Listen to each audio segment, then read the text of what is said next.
Je m'appelle Meseret Cheta et je suis parrainée par Annabelle depuis l'âge de 10 ans. J'en ai aujourd'hui 23 et je suis en 3e année de management.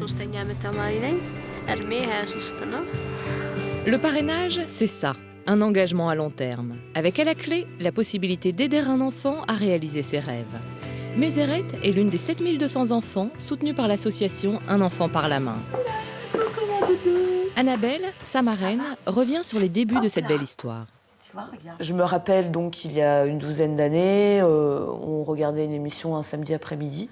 C'était la rencontre entre Isabelle Carré, cette marraine, et ce petit garçon au Brésil. Je l'ai reconnu. Tu l'as reconnu? Ouais. Hello. I'm so happy, Carlos.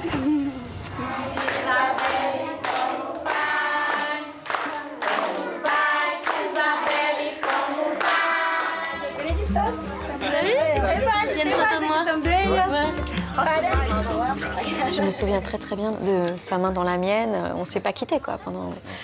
Et il disait pas grand chose. Il était très très très timide, mais ce contact était très très émouvant. I was so happy to see you. Fico muito feliz de conhecer você, tá bom, pessoalmente? Yeah, it was wonderful boy. Você é garoto maravilhoso. Obrigado. Keep walking. Keep walking hard. Okay? Continue estudando muito. Ces quelques jours ont été vraiment très importants. C'est difficile de l'expliquer avec des mots, hein, mais ça fait partie d'un des plus grands moments d'émotion, de bonheur de ma vie, quoi, tout simplement. J'ai tout de suite eu envie de faire comme elle, j'ai trouvé ça super sympa. La semaine d'après, on a été déjà en contact avec la SOS et c'est parti très très vite en fait. Annabelle et Pascal vivent à Grenoble avec leurs 3 enfants. Jeanne, Clara Blanche et le petit dernier, Théophile. Cela fait maintenant 13 ans qu'ils parrainent Meseret. Le parrainage, c'est un soutien financier, 22 € par mois. Mais c'est aussi l'occasion d'échanger avec un enfant, une famille et toute une communauté. Elle était toute petite là. Très sincèrement, au début, j'écrivais beaucoup et très régulièrement. Et petit à petit, j'ai un petit peu espacé les lettres. Ceci dit, aujourd'hui, quand on écrit, la lettre est plus grosse parce que chacun participe, en fait. C'est vrai qu'on met à chaque fois une carte postale de la région, enfin de Grenoble, montrer un peu comment peut être une ville européenne. Et les filles font à chaque fois un dessin. Annabelle et Pascal sont enseignants. Et ils profitent du parrainage pour inculquer certaines valeurs à leurs enfants. J'ai souvent parlé d'Éthiopie à mes filles en leur montrant où c'était, comment c'était, voilà, et pourquoi on parrainait cette petite fille, bien évidemment. Je pense que c'est très différent d'ici. C'est un petit peu moins bien parce que c'est un peu plus pauvre. Je leur dis qu'il y a quand même des différences dans le monde et qu'il faut savoir un peu ce qui se passe dans ce qu'on appelle les pays riches et les pays pauvres. Et donc, quand on peut aider, c'est bien de le faire. Pour la première fois, toute la famille va plonger dans le quotidien de leur filleule. T'as vu toute la forêt qu'il y a autour ? Direction Addis Abeba, la capitale de l'Éthiopie. À 5000 km de Grenoble, c'est l'heure d'aller en cours pour Meseret.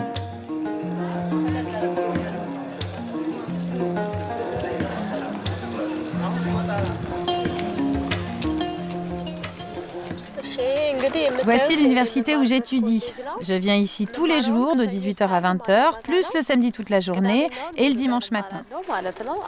Je suis en 3e année de management en ressources humaines.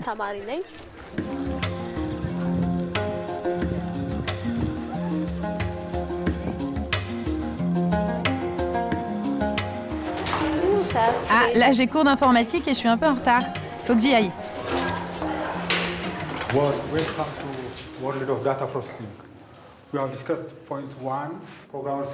Meseret parle amharique. C'est la langue la plus répandue en Éthiopie.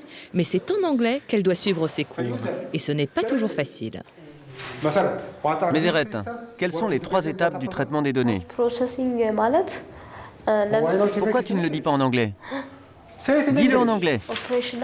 Operational. Programmers. Analysts. Très bien, c'est ça, non?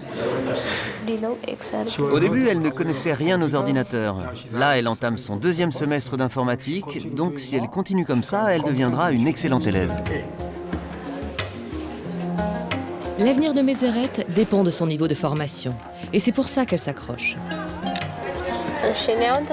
J'ai vraiment envie de poursuivre mes études. Mon but, c'est d'abord de trouver un premier emploi comme salarié et puis plus tard de réussir à monter ma propre affaire.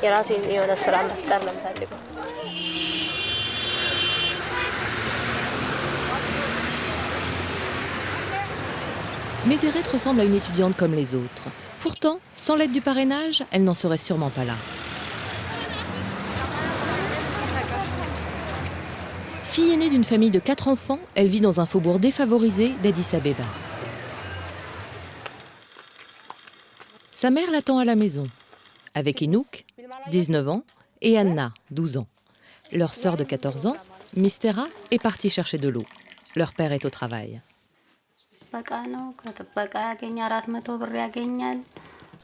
Mon mari est le seul à travailler. Il les garde et il gagne seulement 20 € par mois. Et avec cet argent, nous devons payer la nourriture, les factures d'eau, d'électricité et aussi les autres dépenses pour les enfants.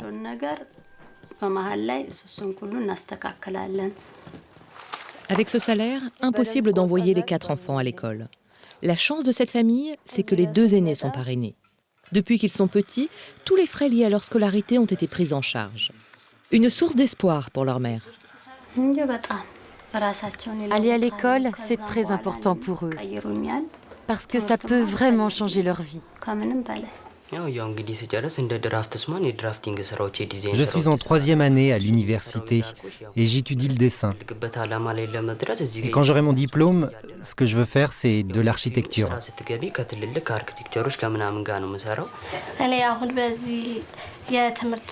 J'adore aller à l'école.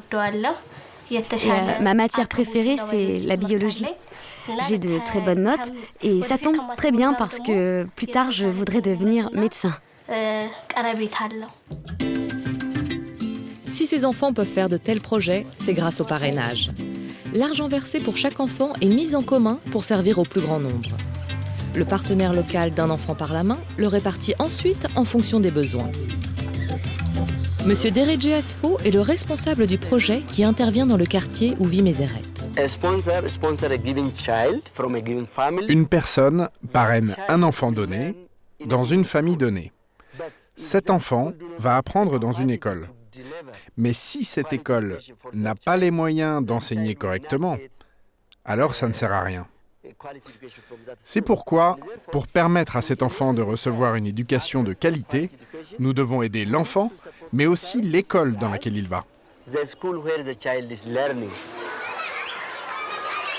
Voici l'ancienne école de Mézéret. Ici, ce ne sont pas seulement les enfants parrainés qui sont soutenus, mais tous les élèves. Et ils sont 900.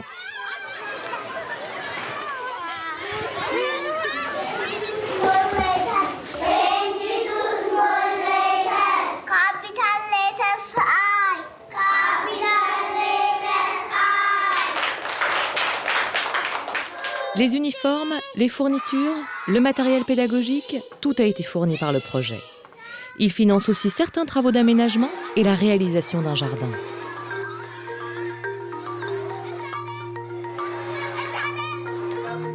Les professeurs, eux, bénéficient régulièrement de formations.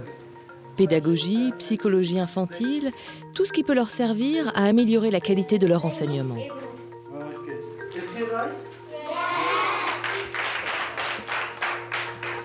Et c'est la même chose dans 7 autres écoles du quartier, de la maternelle au lycée.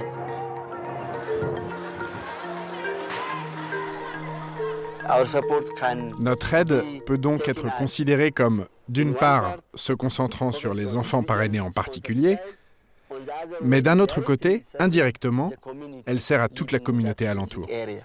Des actions sont aussi menées dans le domaine de la santé. Tous les enfants parrainés bénéficient d'une aide médicale fournie par le projet. S'ils sont malades, nous payons tous les frais médicaux. Non seulement pour tous les enfants parrainés, mais aussi pour tous leurs frères et sœurs. Mais ce n'est pas tout. Dans le quartier où vit Mézéret, il n'y a qu'un seul centre de santé pour 60 000 habitants. En concertation avec le gouvernement et les équipes médicales, le projet évalue les carences, puis apporte son aide en fonction des priorités.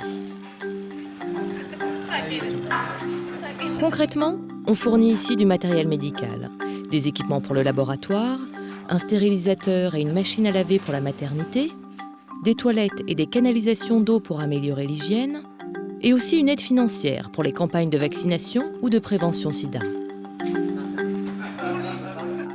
Les activités que nous mettons en place dans ce quartier sont faites pour durer. L'objectif, c'est que dans le futur, ce soit la communauté et le gouvernement qui prennent en charge les problématiques liées aux enfants. Et pour aider les enfants, il est important d'aider les familles à mieux gagner leur vie. Cela passe entre autres par le financement de micro-projets. Par exemple, cette station de lavage. Elle est tenue par 25 jeunes qui, contrairement à Mézérès, n'ont pas pu poursuivre leurs études. Ici, ils peuvent développer leur propre activité professionnelle.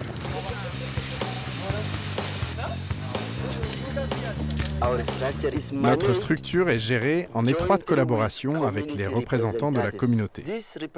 Ces représentants ont un rôle important pour identifier les problèmes, choisir les enfants qui vont être parrainés, et ils ont aussi le pouvoir de prendre des décisions à différents niveaux.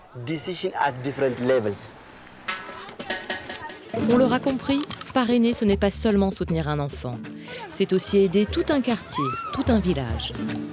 Depuis plus de 20 ans, Un enfant par la main et ses partenaires interviennent dans 15 pays d'Afrique, d'Amérique latine et d'Asie.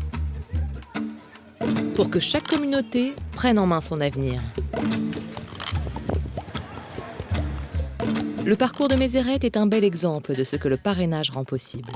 Elle a justement un message pour Annabelle. Bonjour Annabelle, j'espère que tu vas bien et ta famille aussi. J'ai quelque chose d'important à t'annoncer. Je viens juste de trouver un travail. Maintenant, je vais pouvoir financer mes études toute seule, mais ça veut dire aussi que c'est la fin de mon parrainage. Merci pour toute l'aide que tu m'as apportée. Je ne vous oublierai jamais. Au revoir, Mézérès. Non, c'est pas nul. Maintenant, il peut lui arriver que des choses bien. Elle a trouvé un travail. Elle s'autofinance, elle va financer elle-même sa famille. Et c'est chouette, c'était l'objectif. Nous, on va recommencer. On va repartir avec la même association, on va reparrainer un enfant. Isabelle Carré est aussi passée par là. Cela fait 20 ans qu'elle est membre de l'association Un enfant par la main. Et elle en est à son 3e parrainage. Et voilà une petite lettre. Je vais vous montrer une petite lettre de Yara. La première lettre qu'on reçoit, je veux dire que c'est quelque chose.